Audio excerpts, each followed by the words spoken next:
বিসমিল্লাহির রহমানির রহিম। আমি আল মেহেদি। আমার আজকের আলোচনার বিষয় কিয়ামত কখন হবে।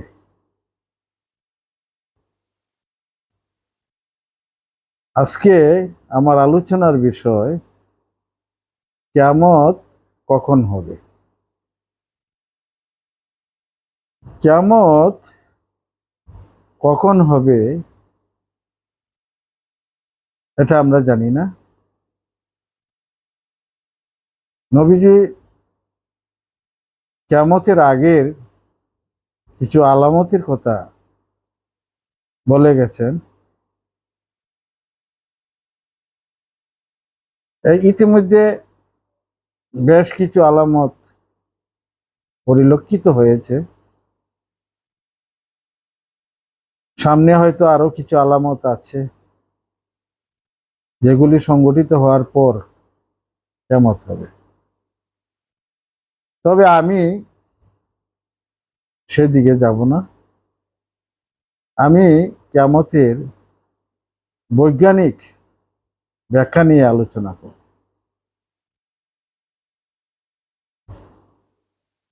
আজকে আমি কিয়ামতের দুইটি বিষয় নিয়ে আলোচনা করব। তৎমধ্যে একটি হলো তাপ সমতা।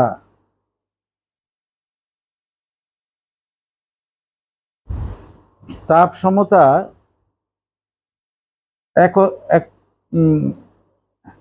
একছত্র হওয়া, অর্থাৎ এমন এক সময় আসবে, এখন যেমন একটি পাত্রে গরম পানি আর একটি পাত্রে ঠান্ডা পানি রাখি, তাহলে দেখা যায় একটি পাত্রে থেকে আরেকটি পাত্রে, গরম পাত্র থেকে ঠান্ডা পাত্রে তাপ প্রবাহিত হয় এবং শেষে একটা সমতা ফিরে আসে। তখন উভয়ের তাপমাত্রা সমান হয়ে যায়। তদ্রূপ মহাবিশ্বে সূর্য আছে বলে তাপ কোনো জায়গায় বেশি, আবার কোনো জায়গায় তাপ কম। প্রতিনিয়তই তাপ ঠান্ডার দিকে প্রবাহিত হচ্ছে। এভাবে প্রবাহিত হতে হতে এক সময় তাপ এবং ঠান্ডা সমতায় ফিরে আসবে। সেদিন আর কোনো বিনিময় হবে না। এর ফলে সবাই নিজ নিজ জায়গায় থমকে দাঁড়াবে। তখন কিয়ামত সৃষ্টি হওয়ার লক্ষণ দেখা দিবে।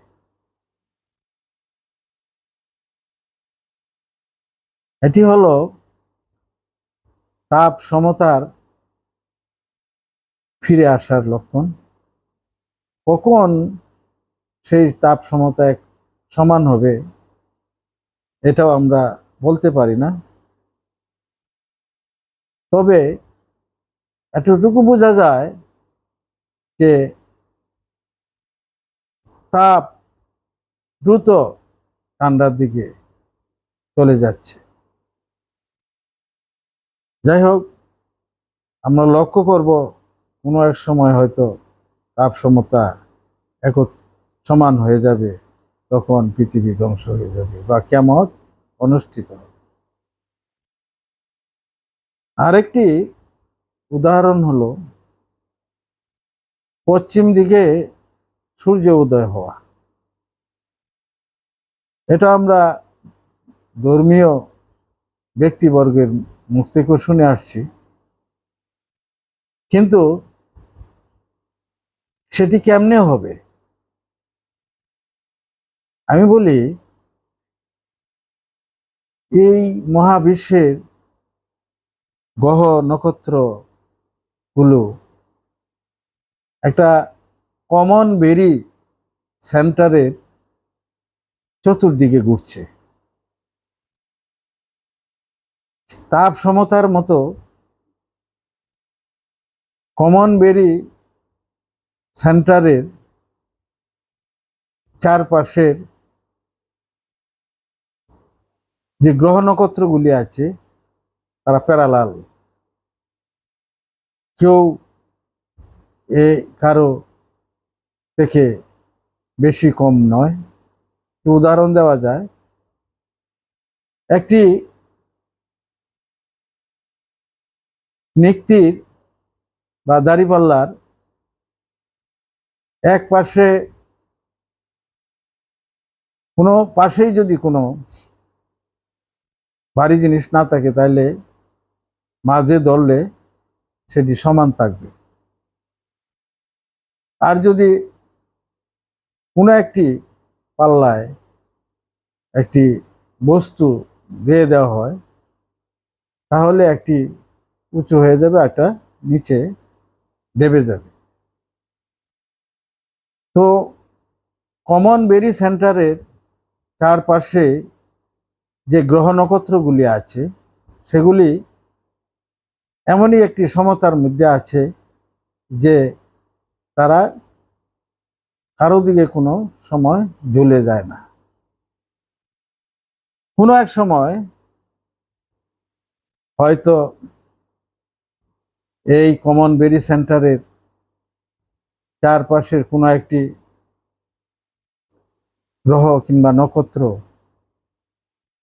ছিটকে যাবে, তখন পুরা কমন বেরি সেন্টারের চারপাশে ঘূর্ণায়মান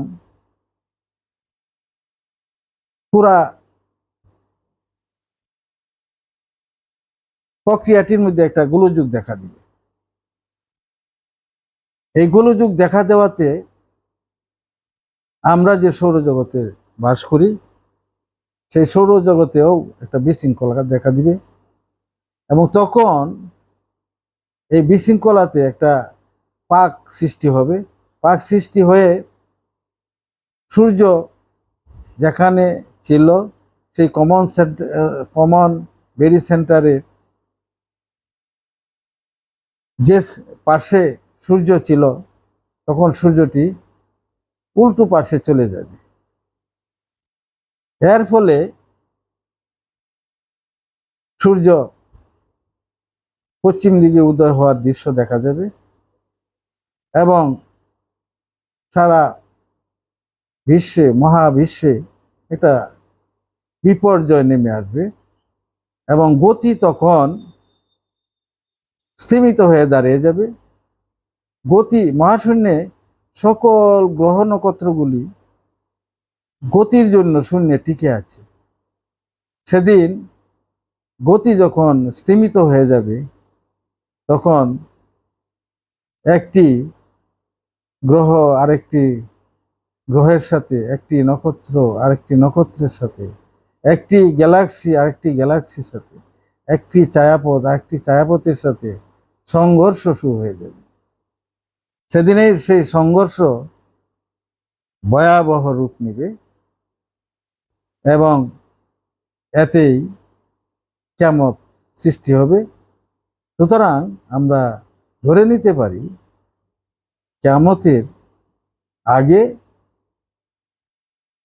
পশ্চিম দিকে সূর্য উদয় হবে। সুতরাং এই মহাবিশ্ব গতির জন্যই টিকে আছে। যতদিন এই গতি থাকবে ততদিন এই মহাবিশ্ব টিকে থাকবে। গতির মধ্যে বিশৃঙ্খলা দেখা দিলেই কিয়ামত নেমে আসবে। সুতরাং আমরা এই পৃথিবীতে আজীবন টিকে থাকবো না। এই পৃথিবী, এই গ্রহ নক্ষত্র একদিন কিয়ামত অনুষ্ঠিত হয়ে ধ্বংস হয়ে যাবে। তারপর আরেকটি জগৎ সৃষ্টি হবে। সেটা কেমন হবে এবং কিভাবে হবে সেই বর্ণনাটি আমি আগামী অধ্যায়ে বা আগামী আলোচনায় ব্যাখ্যা করবো আশা রাখি। এই বলে আমার আজকের আলোচনা এখানে শেষ করছি। আল্লাহ হাফিজ।